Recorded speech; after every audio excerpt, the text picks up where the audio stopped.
नमस्कार। मेरे प्यारे देशवासियों, मैं आज एक बार फिर कोरोना वैश्विक महामारी पर बात करने के लिए आपके बीच आया हूं। 22 मार्च को जनता कर्फ्यू का जो संकल्प हमने लिया था, एक राष्ट्र के नाते उसकी सिद्धि के लिए हर भारतवासी ने पूरी संवेदनशीलता के साथ, पूरी जिम्मेदारी के साथ अपना योगदान दिया। बच्चे, बुजुर्ग, छोटे, बड़े, गरीब, मध्यम, हर वर्ग के लोग, हर कोई परीक्षा की इस घड़ी में साथ आया। जनता कर्फ्यू को हर भारतवासी ने सफल बनाया। एक दिन के जनता कर्फ्यू से भारत ने दिखा दिया कि जब देश पर संकट आता है, जब मानवता पर संकट आता है, तो किस प्रकार से हम सभी भारतीय मिलकर के एकजुट होकर उसका मुकाबला करते हैं। आप सभी जनता कर्फ्यू के लिए, उसकी सफलता के लिए प्रशंसा के पात्र हैं। साथियों, आप कोरोना वैश्विक महामारी, उस पर पूरी दुनिया की स्थिति को समाचारों के माध्यम से सुन भी रहे हैं और देख भी रहे हैं। आप ये भी देख रहे हैं कि दुनिया के समर्थ से समर्थ देशों को भी कैसे इस महामारी ने बिल्कुल बेबस कर दिया है। ऐसा नहीं है कि ये देश प्रयास नहीं कर रहे हैं या उनके पास संसाधनों की कमी है, लेकिन कोरोना वायरस इतनी तेजी से फैल रहा है कि तमाम तैयारियां और प्रयासों के बावजूद इन देशों में चुनौती बढ़ती ही जा रही है। इन सभी देशों के 2 महीनों के अध्ययन से जो निष्कर्ष निकल रहा है, और एक्सपर्ट्स भी यही कह रहे हैं कि इस वैश्विक महामारी कोरोना से प्रभावी मुकाबले के लिए एकमात्र विकल्प है सोशल डिस्टेंसिंग। सोशल डिस्टेंसिंग यानी एक दूसरे से दूर रहना, अपने घरों में ही बंद रहना। कोरोना से बचने का इसके अलावा कोई तरीका नहीं है, कोई रास्ता नहीं है। कोरोना को फैलने से रोकना है तो उसके संक्रमण की जो साइकिल है, उस साइकिल को तोड़ना ही होगा। कुछ लोग इस गलतफहमी में है कि सोशल डिस्टेंसिंग केवल मरीज के लिए, बीमार लोगों के लिए आवश्यक है। ये सोचना सही नहीं। सोशल डिस्टेंसिंग हर नागरिक के लिए है, हर परिवार के लिए है, परिवार के हर सदस्य के लिए है, प्रधानमंत्री के लिए भी है। कुछ लोगों की लापरवाही, कुछ लोगों की गलत सोच आपको, आपके बच्चों को, आपके माता पिता को, आपके परिवार को, आपके दोस्तों को और आगे चल करके पूरे देश को बहुत बड़ी मुश्किल में झोंक देंगी। अगर ऐसी लापरवाही जारी रही तो भारत को इसकी बहुत बड़ी कीमत चुकानी पड़ सकती है। और यह कीमत कितनी चुकानी पड़ेगी, इसका अंदाजा लगाना भी मुश्किल है। साथियों, पिछले 2 दिनों से देश के अनेक भागों में लॉकडाउन कर दिया गया है। राज्य सरकार के इन प्रयासों को बहुत गंभीरता से लेना चाहिए। हेल्थ सेक्टर के एक्सपर्ट्स और अन्य देशों के अनुभवों को ध्यान में रखते हुए देश आज एक महत्वपूर्ण निर्णय करने जा रहा है। आज रात 12 बजे से पूरे देश में, ध्यान से सुनिए, पूरे देश में आज रात 12 बजे से संपूर्ण देश में संपूर्ण लॉकडाउन होने जा रहा है।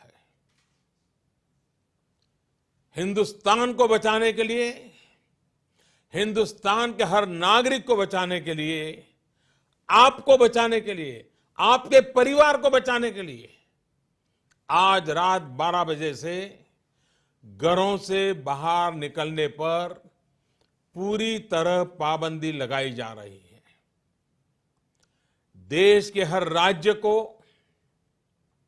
हर केंद्र शासित प्रदेश को, हर जिले, हर गांव, हर कस्बे, हर गली मोहल्ले को अब लॉकडाउन किया जा रहा है।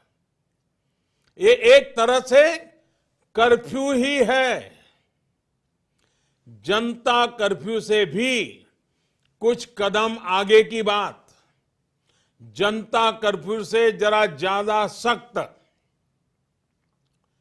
कोरोना महामारी के खिलाफ निर्णायक लड़ाई के लिए ये कदम अब बहुत आवश्यक है। निश्चित तौर पर इन लॉकडाउन की एक आर्थिक कीमत देश को उठानी पड़ेगी, लेकिन एक एक भारतीय के जीवन को बचाना, आपके जीवन को बचाना, आपके परिवार को बचाना, इस समय मेरी, भारत सरकार की, देश की हर राज्य सरकार की, हर स्थानीय निकाय की सबसे बड़ी प्राथमिकता है। और इसलिए मेरी आपसे प्रार्थना है और मैं हाथ जोड़ के प्रार्थना करता हूं कि आप इस समय देश में जहां भी हैं वहीं रहे। अभी के हालात को देखते हुए देश में ये लॉकडाउन 21 दिन का होगा, 3 सप्ताह का होगा। और जब मैंने पिछली बार आपसे बात की थी तब मैंने आपसे कहा था कि मैं आपसे कुछ सप्ताह मांगने के लिए आया हूं। आने वाले 21 दिन हर नागरिक के लिए, हर परिवार के लिए बहुत ही महत्वपूर्ण है। हेल्थ एक्सपर्ट्स की माने तो कोरोना वायरस की संक्रमण साइकिल तोड़ने के लिए कम से कम 21 दिन का समय बहुत अहम है। अगर ये 21 दिन नहीं संभले तो देश और आपका परिवार 21 साल पीछे चला जाएगा। अगर ये 21 दिन नहीं संभले तो कई परिवार हमेशा हमेशा के लिए तबाह हो जाएंगे। और मैं ये बात एक प्रधानमंत्री के तौर पर नहीं, आपके परिवार के सदस्य के नाते कह रहा हूं। इसलिए बाहर निकलना क्या होता है ये इन 21 दिनों के लिए भूल जाइए।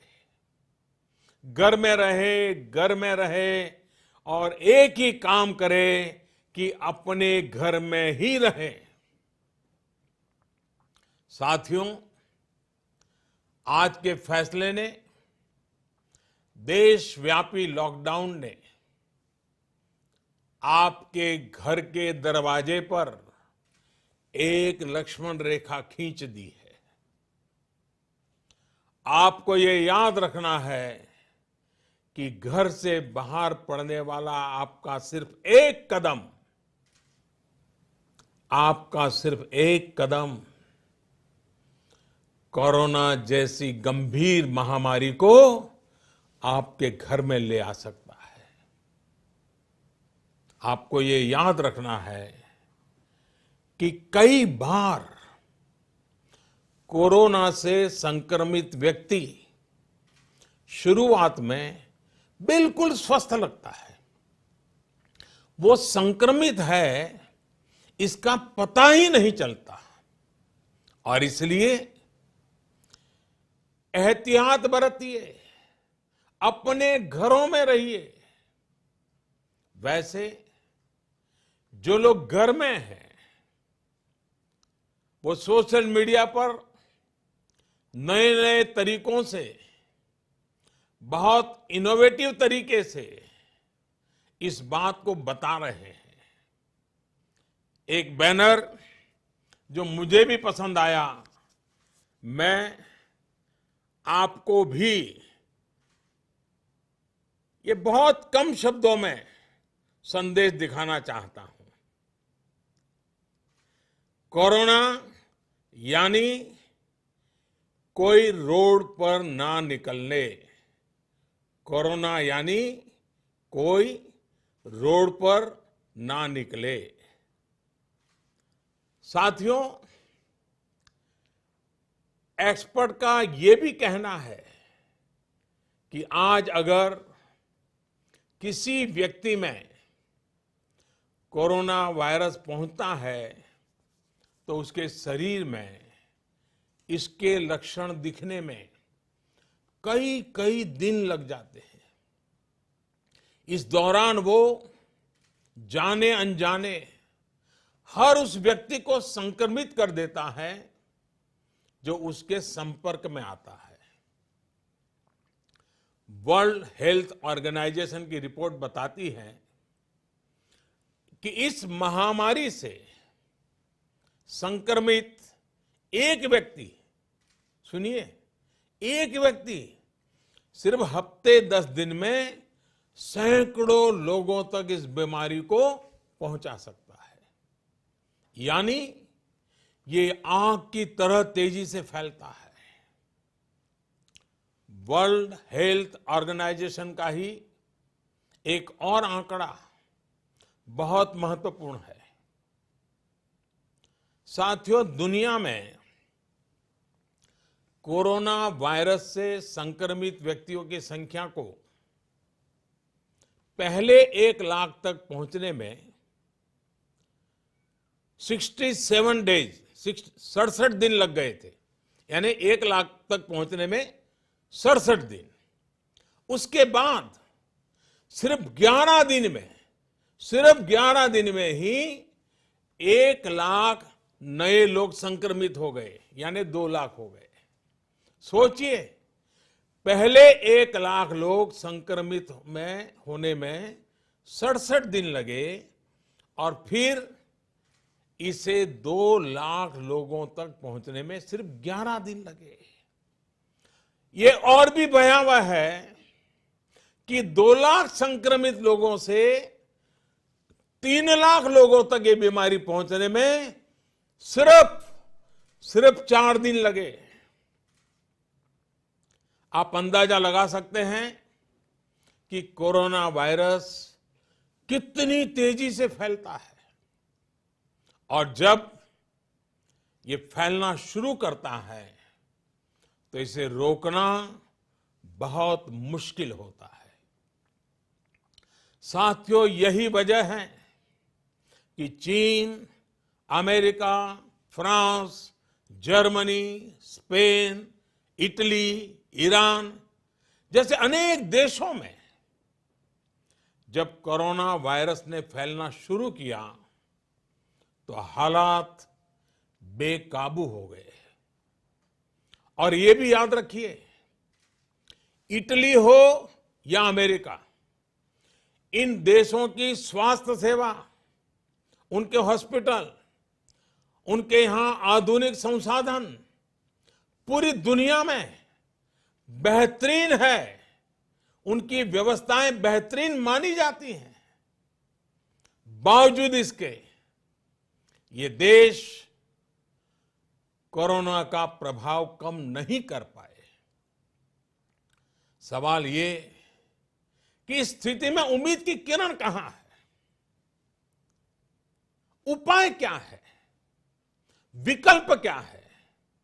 साथियों, कोरोना से निपटने के लिए उम्मीद की किरण उन देशों से मिले अनुभव है जो कोरोना को कुछ हद तक नियंत्रित कर पाए। हफ्तों तक इन देशों के नागरिक घरों से बाहर नहीं निकले। इन देशों के नागरिकों ने 100% सरकारी निर्देशों का पालन किया और इसलिए ये कुछ देश अब इस महामारी से बाहर आने की ओर बढ़ रहे हैं। हमें भी ये मानकर चलना चाहिए कि हमारे सामने सिर्फ और सिर्फ यही एक मार्ग है, एषः पंथाः। हमें घर से बाहर नहीं निकलना है, चाहे जो हो जाए घर में ही रहना है। सोशल डिस्टेंसिंग प्रधानमंत्री से लेकर के गांव के छोटे से नागरिक तक सबके लिए कोरोना से तभी बचा जा सकता है जब घर की लक्ष्मण रेखा न लांघी जाए। हमें इस महामारी के वायरस का संक्रमण रोकना है, इसके फैलने की चेन को तोड़ना है। साथियों, भारत आज उस स्टेज पर है जहां हमारे आज के एक्शन तय करेंगे कि इस बड़ी आपदा के प्रभाव को हम कितना कम कर सकते हैं। ये समय हमारे संकल्प को बार बार मजबूत करने का है। ये समय कदम कदम पर संयम बरतने का है। आपको याद रखना है, जान है तो जहान है। साथियों, ये धैर्य और अनुशासन की घड़ी है। जब तक देश में लॉकडाउन की स्थिति है, हमें अपना संकल्प निभाना है, अपना वचन निभाना है। मेरी आपसे हाथ जोड़ करके प्रार्थना है कि घरों में रहते हुए आप उन लोगों के बारे में सोचिए, उनके लिए मंगल कामना करिए जो अपना कर्तव्य निभाने के लिए खुद को खतरे में डालकर काम कर रहे हैं। उन डॉक्टर्स, उन नर्सेस, पैरामेडिकल स्टाफ, पैथोलॉजिस्ट, उनके बारे में सोचिए जो इस महामारी से एक एक जीवन को बचाने के लिए दिन रात अस्पताल में काम कर रहे हैं। अस्पताल प्रशासन के लोग, एम्बुलेंस चलाने वाले ड्राइवर, वार्ड बॉयज, उन सफाई कर्मचारियों के बारे में सोचिए जो इन कठिन परिस्थितियों में दूसरों की सेवा कर रहे हैं। आप उन लोगों के लिए प्रार्थना करिए जो आपकी सोसाइटी, आपके मोहल्लों, आपकी सड़कों, सार्वजनिक स्थानों को सैनिटाइज करने के काम में जुटे हैं, जिसमें और जिसके कारण इस वायरस का नामो निशान न रहे। आपको सही जानकारी देने के लिए 24 घंटे काम कर रहे मीडिया के लोगों के बारे में भी सोचिए जो संक्रमण का खतरा उठाकर सड़कों पर, अस्पतालों में है। आप अपने आसपास के पुलिस कर्मियों के बारे में सोचिए जो अपने घर परिवार की चिंता किए बिना आपको बचाने के लिए, आपके परिवार को बचाने के लिए दिन रात ड्यूटी कर रहे हैं और कई बार कुछ लोगों के गुस्ताखी के भी शिकार हो जाते हैं, गुस्सा भी झेल रहे हैं। साथियों, कोरोना वैश्विक महामारी से बनी स्थितियों के बीच केंद्र और देश भर की राज्य सरकारें तेजी से काम कर रही है। रोजमर्रा की जिंदगी में लोगों को असुविधा ना हो, इसके लिए निरंतर कोशिश कर रही है। सभी आवश्यक वस्तुओं की सप्लाई बनी रहे, इसके लिए सभी उपाय किए गए हैं और आगे भी किए जाएंगे। निश्चित तौर पर संकट की ये घड़ी गरीबों के लिए भी बहुत मुश्किल वक्त लेकर आई है। केंद्र सरकार, राज्य सरकारों के साथ समाज के अन्य संगठन, सिविल सोसाइटी के लोग गरीबों को मुसीबत कम हो, इसके लिए निरंतर जुटे हुए हैं। गरीबों की मदद के लिए अनेकों लोग साथ आ रहे हैं। साथियों, जीवन जीने के लिए जो जरूरी है, उसके लिए सारे प्रयासों के साथ ही जीवन बचाने के लिए जो जरूरी है उसे सर्वोच्च प्राथमिकता देनी ही पड़ेगी। इस वैश्विक महामारी से मुकाबला करने के लिए देश की स्वास्थ्य सुविधाओं को तैयार करने का काम केंद्र सरकार लगातार कर रही है। विश्व स्वास्थ्य संगठन, भारत के बड़े चिकित्सा और अनुसंधान संस्थानों तथा स्वास्थ्य विशेषज्ञों की सलाह और सुझाव पर कार्य करते हुए सरकार ने निरंतर फैसले भी लिए हैं। अब कोरोना के मरीजों के इलाज के लिए देश के हेल्थ इंफ्रास्ट्रक्चर को और मजबूत बनाने के लिए केंद्र सरकार ने आज 15,000 करोड़ रुपए का प्रावधान किया है। इससे कोरोना से जुड़ी testing facilities, personal protective equipments, isolation beds, ICU beds, ventilators और अन्य जरूरी साधनों की संख्या तेजी से बढ़ाई जाएगी। साथ ही मेडिकल और पैरामेडिकल मैन पावर की ट्रेनिंग का काम भी किया जाएगा।